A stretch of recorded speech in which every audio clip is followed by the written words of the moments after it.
এর past indefinite যখনই হবে তখন তুমি কি করবে, তখন তোমার অ্যাম ইজ আর হবে না, হবে কি এক্ষেত্রে ওয়াজ আর ওয়ার, WERE। এই দুটো হচ্ছে কিন্তু তোমার কি ফর্ম, মানে এই বি ভার্বটা তুমি পাবে। ফর্মুলা সেই একই, আমার বি ভার্ব থাকবে প্লাস V3 থাকবে।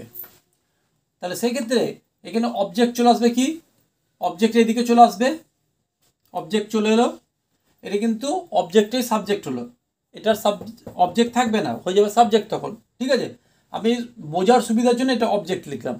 অবজেক্ট চলে এলো, তারপর অবজেক্ট যদি সিঙ্গুলার হয় তাহলে বসবে ওয়াজ, আর অবজেক্ট যদি প্লুরাল হয় তাহলে বসবে ওয়ার। তাহলে ঠিক আছে, তাহলে ওয়াজ অথবা ওয়ার বিভার বসে গেল প্লাস দিয়ে। এরপর V2টা কনভার্ট হবে কি, বারবার বলেছি V3, V3তে কনভার্ট হয়ে গেল। আর একটা